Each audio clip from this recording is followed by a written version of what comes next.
So, what we're up to today, yes, you have to, okay, is today should be fairly easy because what we're going to do is we're going to review area under curves. Okay. Which is really the primary use, primary representation of what the definite interval is. Okay? So, as a reminder, basically, the area under a curve, I don't know, maybe you want to stay a little later. No. Get Dowell. What up, Jim? It can't be represented by the definite interval. Okay?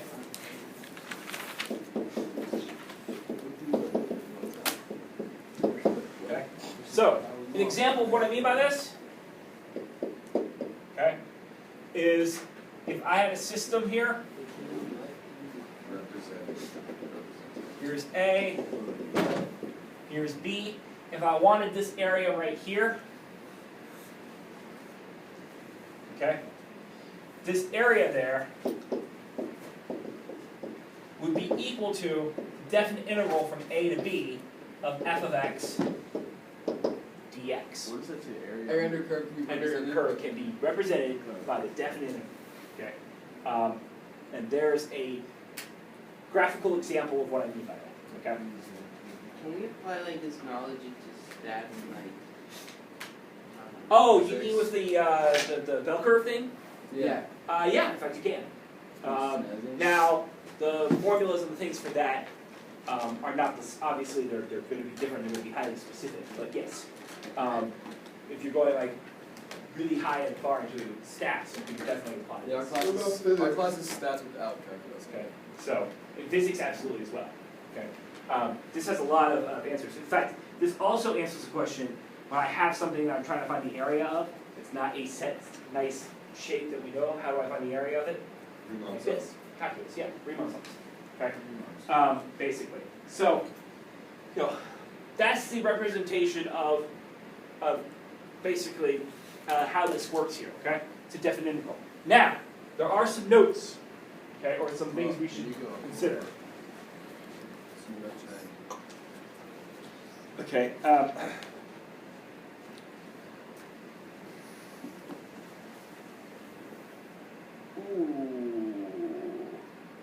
What? I just watched something awful happen outside. What happened? What happened? Somebody's car was pulling out of the parking lot here. Oh, that's Well, a dead squirrel. While someone was walking their dog, and the squirrel was running to avoid the dog, and he ran into the car, man. and I just watched it bite it. Oh man, that's awesome. Fight the squirrel? No, the squirrel bite it and die. No, it's fine, Mr. Dallas. You said a squirrel. You said a squirrel just started class. You like blind squirrel finds a nut every once in a while. Mr. Hefner? Yeah. How do you think Mr. Hefner feel? He just witnessed that. It's his fault. I should Probably just go not to here. my backyard. So Anyway, It's a Mr. squirrel. Hefner's a savage. But yeah, that squirrel just bit, and I watched all that happen in real time. you're a witness to.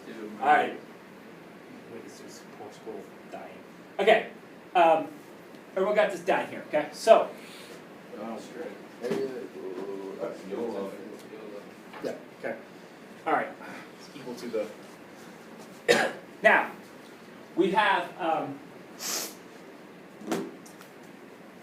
There are some issues with this, though. Okay. Is that if the curve dips below the x-axis,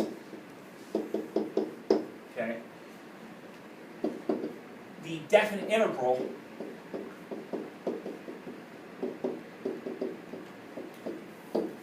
is negative, and the area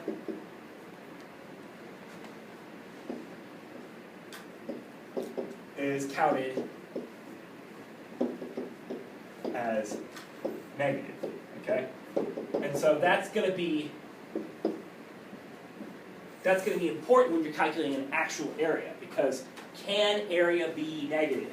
No. No. Areas of measurement, a physical space. Negative area makes no Antimatter. sense. Okay. Not even antimatter would make you have negative area. That would still not even be like that. Okay. All right. So an example of this here, if we draw a picture of this system here for you all. Let's say we had a curve. Do this number here. Here's B. Here's A. That's considered positive. That there is considered negative. And that there is considered positive. Okay? So in a case of this right here, the definite integral from A to B of this particular function is not going to be equal to the area under the curve.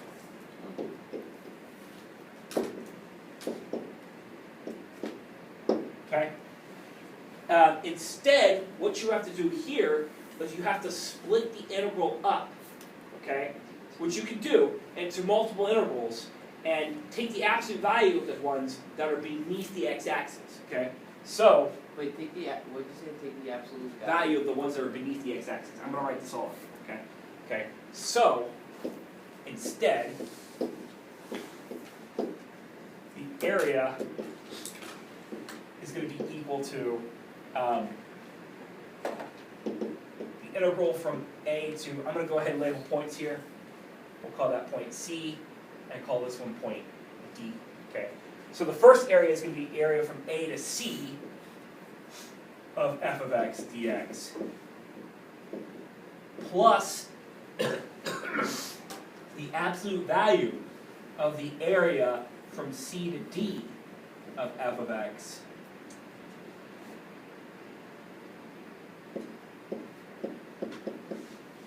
dx, plus the integral from D to B of f of x dx, okay? Alright, and so instead of just being a straight integral, we now have to break the integral up. And we're breaking it up at the zeros, okay, of f of x. So notice here that the y value of c here would be 0, and the y value of d would be 0. Those are the zeros of the curve I drew, okay, on the interval question, okay. We can do this because one of the properties of integrals is that you could split them up into, one of the properties of the definite integral is you can split them up into as many integrals as you like. On the whiteboard over there, for the class before this one, I drew up someone asked me, how does that work? Well, here's a ridiculous example, okay? There'd be absolutely zero reason to ever do this, but if you had to, I could rewrite this integral here, 1 over the integral from 1 to 10 of x squared dx, into as many integrals as I like, okay, with just the various endpoints. So from 1 to 2, from 2 to 7, from 7 to 9, then from 9 to 9.5, then from 9.5 to 10. Doesn't matter how you do it. Why would you do that? Why would I have to do that there? There'd be no good reason to do that. But on this case here, there would be plenty of good reason. You would do it, in this case here, so I could find the exact area, okay? Because with the regular definite integral, it's going to consider positive, negative, positive. You're going to get an area that's smaller if you just use the definite integral without splitting than you would if you actually did it properly. Does everyone see that? So basically, we just have to make sure that the middle is positive. You just have to, what you have to do is split it up and then do absolute values. Okay? What you really have to do is you have to graph the thing, find its zeros, and then do things. And so, kind of a checklist of finding area, okay? Okay, area under a curve. Did we learn this like earlier? Yes, we did. We started with this. We're reviewing this because we're going to now look. What we're going to do next is the area under multiple curves. That's our next one we're going to do. And then we're going to do things with the area, namely find volumes. Okay, because you can't. Finding the volume requires finding area. Okay, so finding area under a curve. Checklist. Apparently I can't spell the word list this morning. I was going to spell it lint. Whatever. Okay. Like, First, Isn't length coming up? Lint though with an I, so like pocket, Is Lent after or before Easter? Lent is. always before Easter. It's the 40 days before yeah, Easter, not including Sundays. Because he was 40 days in the desert. Yes, it's 40 days, because that's, Jesus was in the desert for 40 days, yes. Are you gonna give up Coke this show? No, I long ago stopped doing that, No. you know, self-sacrificing, I'm gonna give up something. Okay. I don't think Because you while have I'm- anything. While I'm Catholic, I'm not that Catholic. To put things,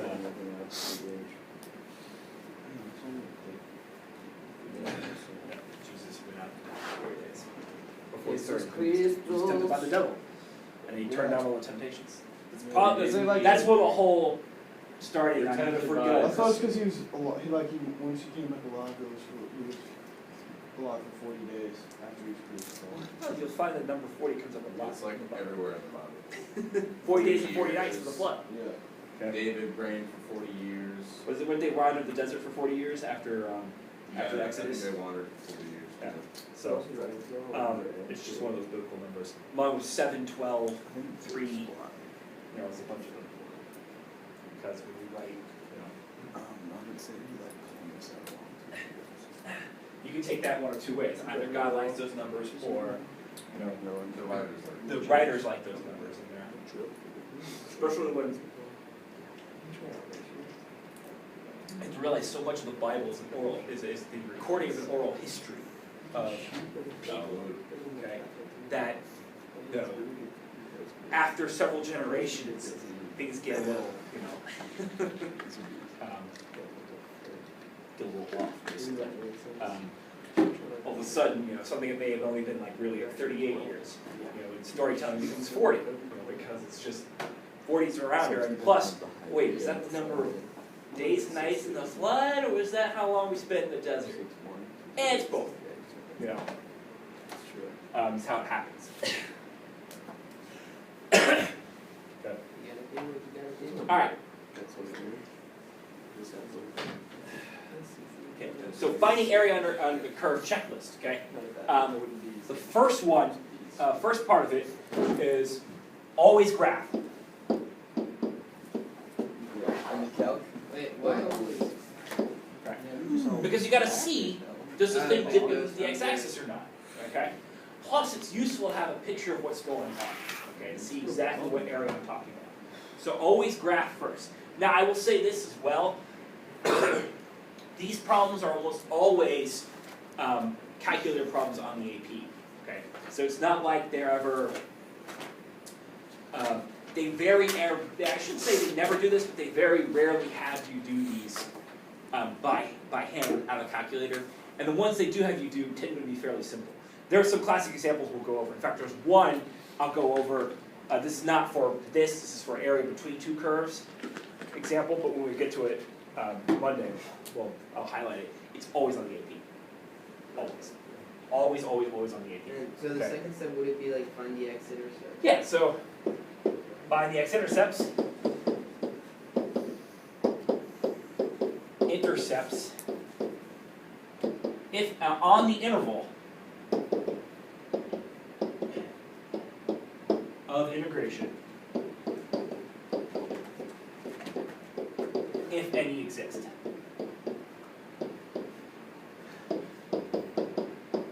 Okay?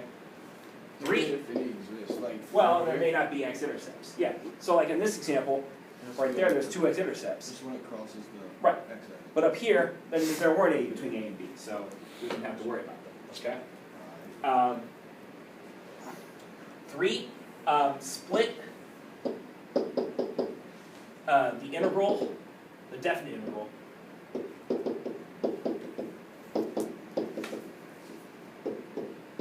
at those locations.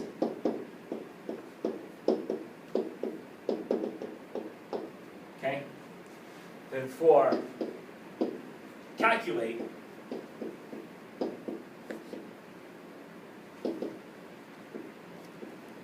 area taking the absolute value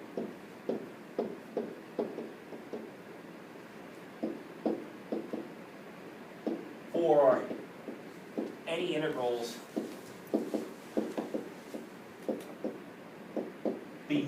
x-axis.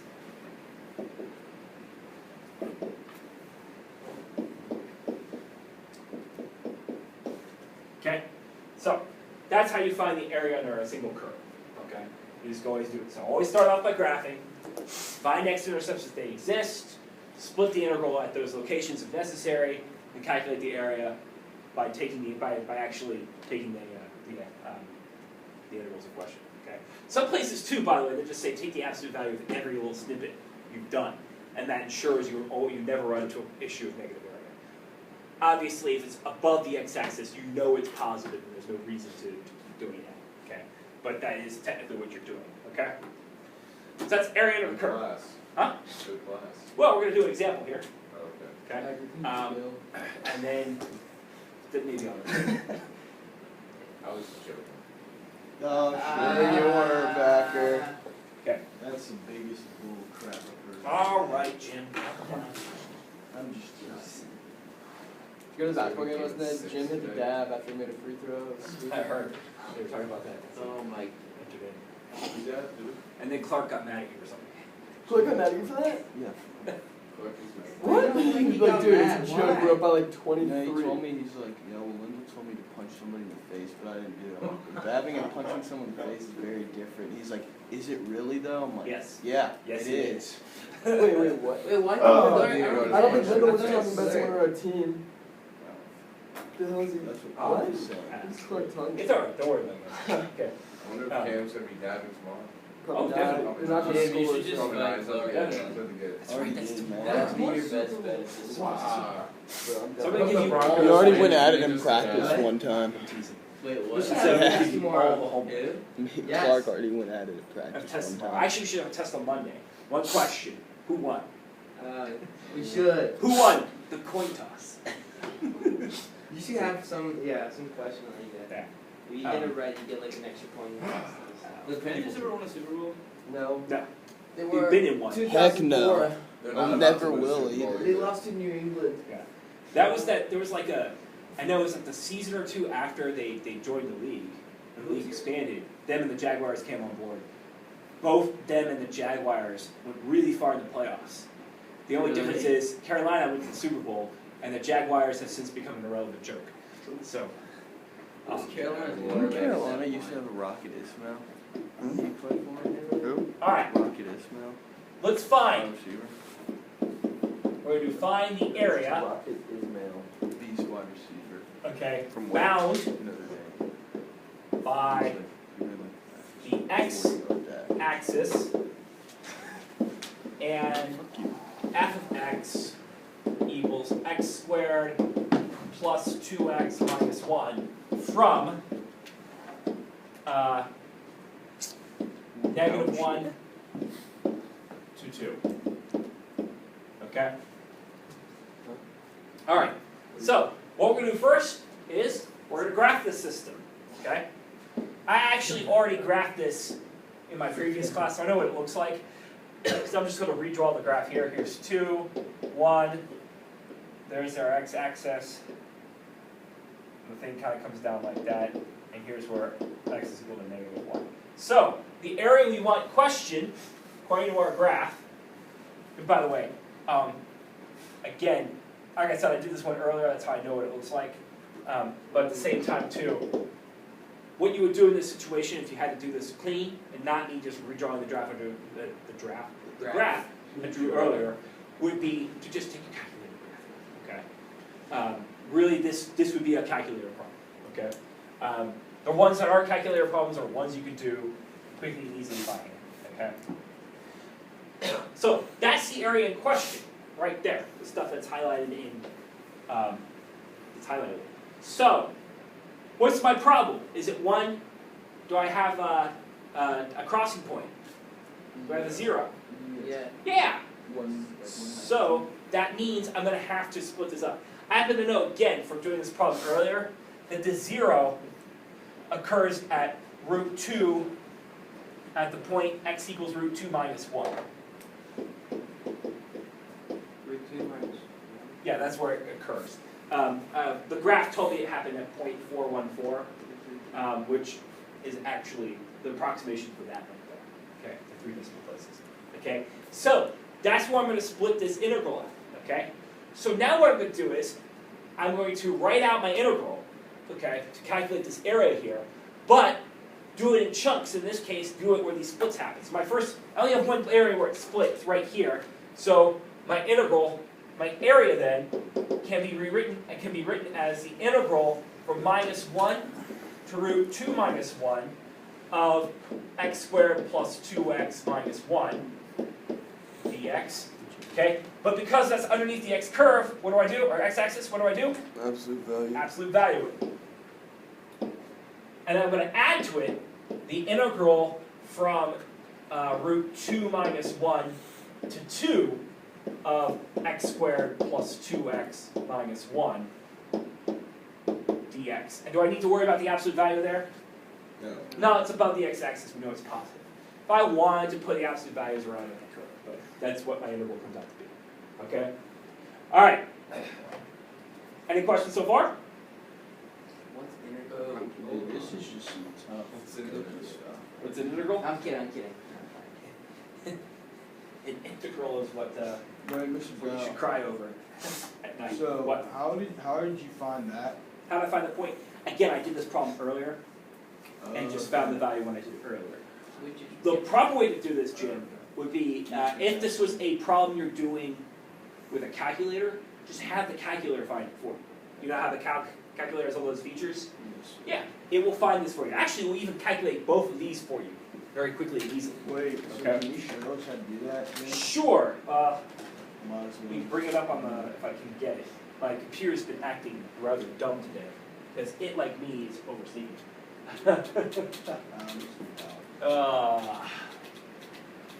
So just don't be mad at us when we do it.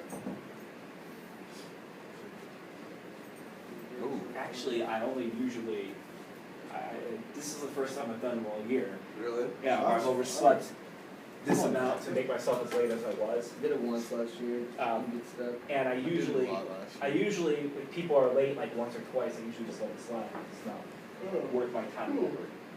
It's when someone's like really super late or chronically late on a week, you know, that I usually start thinking. I usually also do it, especially on a day like a Saturday, because I have to drag my butt up here. It's usually what I do. But even then, like, you know, I can only, what is it? X minimum is, just zoom standard. There we go. Okay, so there's my graph right there. Okay, Jim? Yes, sir. Graph it normally. To find that x, find the where across the x-axis, I go into the calculators under nope, not table, wrong button. I go into hit second trace, that brings up the calc menu. Second 0. Okay, yeah. It's always above you. Okay, on that top line. Okay. To find the 0 where it crossed, I choose 0. So I hit number 2, 0. Left bound. Right It says left bound, right bound. That's just saying, okay, where do you want me to look? In this case, you can just enter numbers. We know the 0 is between 0 and 2, so 0, 2. Guess, my guess is 0.414. You don't have to fill in the guess, do you? No. It just helps speeds up the process. And we get this number right here. That number right there is root 2 minus 1. I can tell you that from doing enough math to know what that number looks like. Okay? That's the square root of 2 minus 1. Okay? That's how I found it. Okay? Yes, you already have to enter anything. Yeah. There you go. Okay? So that's where I'm going to split the integral. Now, just minimize this right here. Okay? All right. Whatever Actually, give what us, I'm going to do. Whatever give us this, Mr. Dowell? what did you look between again? Whatever give us that, or no? No, you have to figure that out on your own. Okay. This case, the graph from 0 to 2 is what I want. Just typed it in. Again, it's from just any 2 points that you know are around your 0 in Did question. you do 0, 2? It says lower bound, you hit 0. It'll say upper bound, you hit 2. When you do the trace. And so So why you did, get second calc. Okay. Option number 2, 0. I'll say lower bound or left bound is a 0. 0 is fine. You can just hit enter 0. Right bound 2. 2 enter. It'll always say guess. That's just the calculator's just asking you where you want me to look first. So you just enter in something that you don't even have to enter anything. You just hit enter again. Why do you? Oh, sorry. It's just to speed up the calculator process. How do you know that 0.414 is? Experience. I just know from doing this enough that that's the square root of 2 minus 1. Yeah. How do you know, like, why are you only doing the absolute value of one of them? Because that's the side that's negative. It's the side that's beneath the x-axis. Okay. Yes. Okay. Okay. If it's beneath the x-axis, it gets counted as negative. Now, I could calculate these integrals out. Okay. I'm going to do the actual antiderivative and then plug in the numbers, but then I'm just going to have the calculator give me the answer. So the antiderivative of this thing is going to be what? X squared, its antiderivative is? X cubed over 3. So it's x cubed over 3 plus x squared minus x. And we're evaluating this from -1 to root 2 minus 1. And then we're doing the same antiderivative, but this time with our new limits of integration.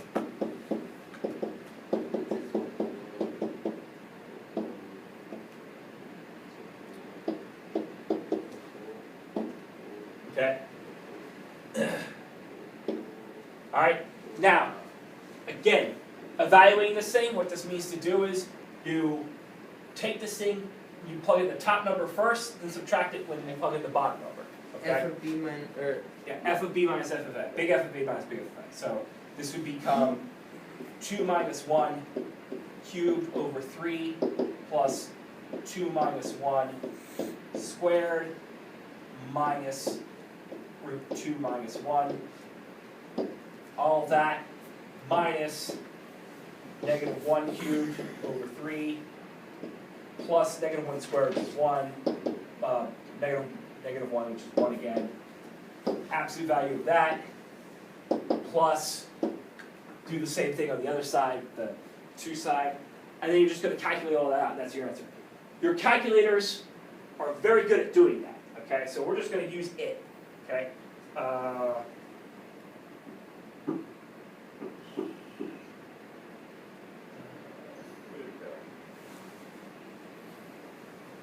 Is that negative 1/3?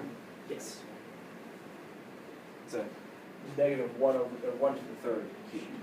Okay. Sorry, I'll bring that back up in a second. This is what I'll get to. Man, this seems like a big old thing to do. Well, I mean, there's a lot to do here. That's why these are usually calculator-assisted problems. Okay. Because you can do a lot of the work with the calculator. It's just a matter of the setup and showing the steps involved. Okay. So, how do we use the calculator to calculate these integrals? Okay. A calculator like this has an integral feature on it. I would go to the same menu I did to find the 0, okay? And option number 7 there, look, it says integral of f of x dx. Pick that option there. It'll say lower limit, upper limit, just like before. So for this first integral, my lower limit's -1, my upper limit's root 2 minus 1. So -1, okay? Enter, blanket root 2 minus 1. Okay? Hit enter. And there it gives me. So all this ended up being, without the absolute value, -1.886 is what it rounds to. 1.8. So it becomes, so this becomes here, absolute value of -1.886. So it comes out to be positive 1.886, okay? Then we're going to add to it the integral from the other side. Oh my god. So just watch, okay? So I'm going to hit second calc, choose my integral feature, it's number 7. I'll scroll down this time, choose 7. It'll say lower limit, and it'll keep the original one on there, but it just ignores it when doing its work. It just always fills it in. So lower limit, in this case, I'm doing the upper half of this integral, so it's the root 2 minus 1, okay? Upper limit was 2. It does its magic, and it gives me that the upper half of this integral was 4.886, okay? Why do you subtract? I'm not, I'm adding. Wait, what is that right there? Oh, minus the lower limit. Yep. Okay, and so you add those numbers together and you get your total area. So my area then is equal to those numbers together, which is 6.772. Okay, so that was my area. Okay, 6.772. Okay, now $1 million question. Okay, so that's the area. So Okay, how are you finding the lower limit from, like how do you know that? From what your lower limit it's given. Oh, goes from -1 to 2. is? Oh, right? that's, so all you do is just. So you do from -1 to root 2 minus 1. That's our first interval, and then okay. But notice that's what my area came out to be. If I'd done the entire interval at once without splitting it out, I'm going to get a wrong answer. Okay. In fact, I'm going to get 3 will be the answer.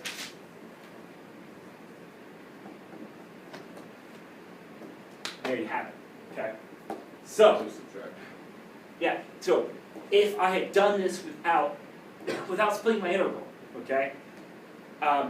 If I had done what I had done here, my area would have been off. In fact, it would have been off by 3.772 units, okay? Which is, might not seem a lot, but if this is like a real world problem, that's the difference between the airplane flying and crashing horribly. So, kind of keep that in mind. Little errors like that do happen, so, okay? So, this is the refresher on area. On Monday, we're gonna do, basically, we're gonna be doing a lot of the same, but we're gonna do it with multiple curves, okay? And you'll see kind of the difference of how that works, okay? All right, any questions? Cool beans.